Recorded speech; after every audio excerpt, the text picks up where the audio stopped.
बात करते हैं भारत के आसमान में ज्वालामुखी की राख से फैल रहे प्रदूषण की।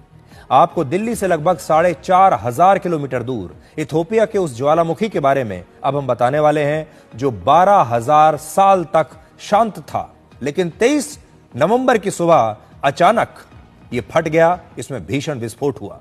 आप तस्वीरों में देखिए कि इस ज्वालामुखी की राख ने 14 किलोमीटर की ऊंचाई तक आसमान को घेर लिया है।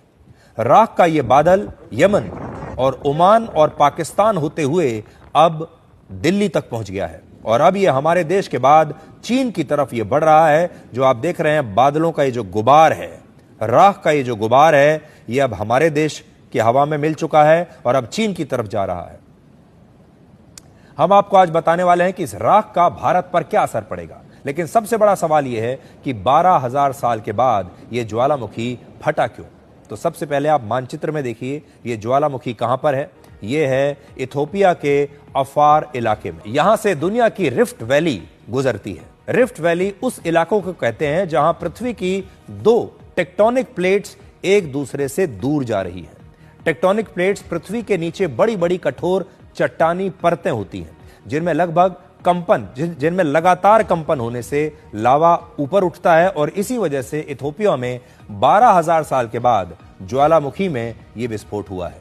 अच्छी बात यह है कि इस ज्वालामुखी के फटने से अब तक कोई बड़ा नुकसान नहीं हुआ, लेकिन इससे निकले राख के बादल अब हवाई जहाज के लिए, हवाई सफर के लिए एक बड़ी चुनौती बन रहे हैं। इस ज्वालामुखी से निकलने वाली राख किसी आम राख की तरह नहीं होती। इसमें कांच जैसे कण होते हैं जो 300 से 1200 डिग्री सेल्सियस तापमान वाले विस्फोट से निकलते हैं। राख के ये कण इतने बारीक होते हैं कि वो विमानों के इंजन के अंदर तक पहुंच सकते हैं।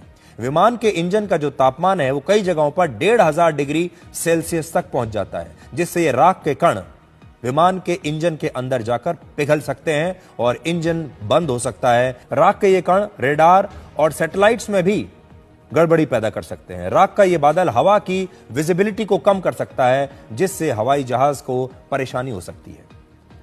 यह राख कल गुजरात और राजस्थान के आसपास तक पहुंच गई थी और आज यह पूर्वी भारत और पूर्वोत्तर राज्यों के ऊपर से होती हुई अब चीन की तरफ बढ़ रही है। इसकी रफ्तार 100 से 150 किलोमीटर प्रति घंटा है, जिसकी वजह से भारत में कई उड़ानों को रद्द कर दिया गया है। अब तक एयर इंडिया ने 11 और इंडिगो ने अपनी 6 उड़ानों को रद्द किया है और आकाशा एयर ने भी जद्दा, कुवैत और आबू धाबी जाने वाली उड़ानों को 24 और 25 नवंबर के लिए रद्द कर दिया है।